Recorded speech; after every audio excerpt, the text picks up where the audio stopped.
Yo, what's up mga ka-air gunners?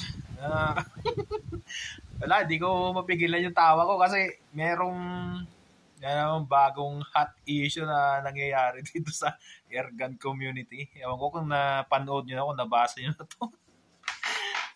Pero pinapauna ko, peace lang tayo, peace. Peace out, good vibes lang, good vibes sa ating mga hobbies.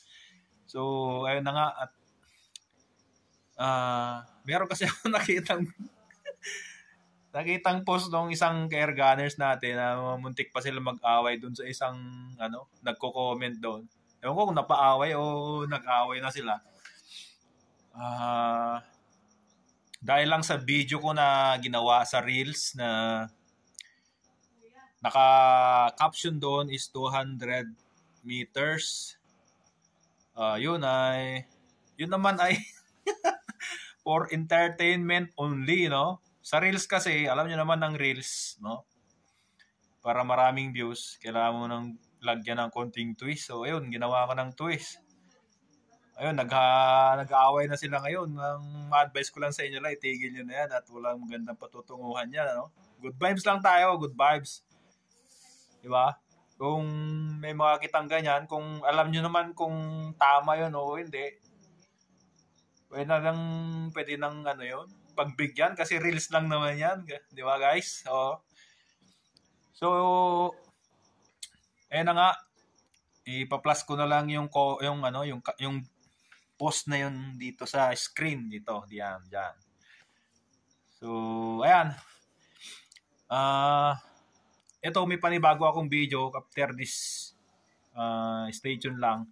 Papanood ko rin yung estimated lang na 200 yards ito. Hindi ako gumamit ng rangefinder. Hindi rin ako gumamit ng kahit anong panukat doon na masasabing 200 yards ngayon. So, ito ipapakita ko na lang sa inyo guys. Siguro patatagalin para hindi na bumaba tong video. Kasi wala nang memory yung cellphone ko. So, ito na guys.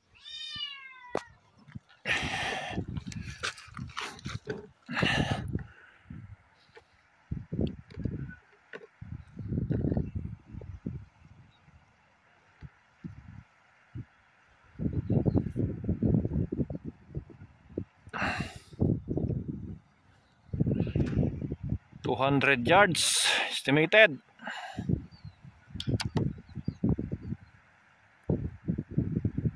Yung bato, itong bato, yung bato na to, ito, yan.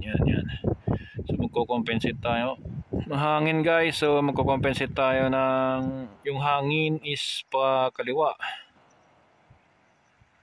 Compensate tayo ng 2 pulgada. Ng hangin, no? Nahangin ako.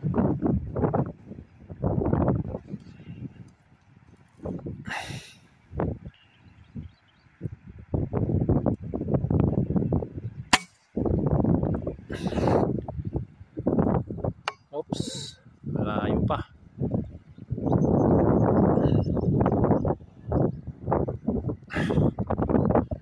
Sa 4 siguro yan. 4.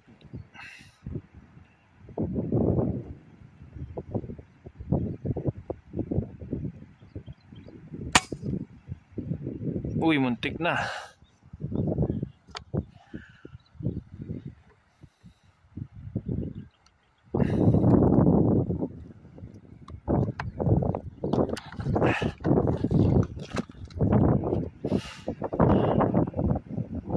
Sa 40 na mag-adjust ka pa ng ganyan. Naka-full na ba yung scope natin? Ayan, para makita nyo guys, yan.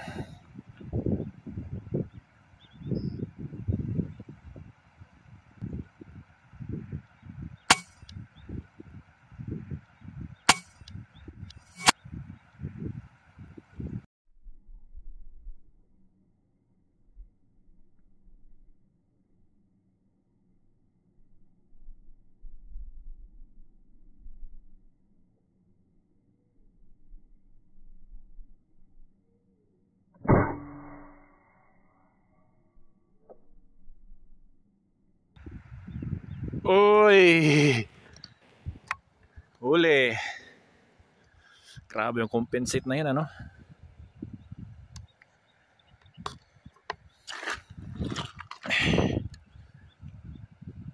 So ayan, nakita nyo na guys. Ayan nga. Di man makatama pero nandun na yung ano, andun na yung shooting natin, no? Pero kung pagbubutihin ko pa, pagbubutuhin ko pa yung pagsasanay na sinasabi ko, siguro kahit hindi na ako gumagamit ng rangefinder, kaya ko ng patamahan yung 200 meters na yan nang hindi gumagamit ng rangefinder. So ayan lang guys. So ako nga pala si Aganop PH, sinasabing shoot safe, keep safe, be responsible. Peace out. Good vibes.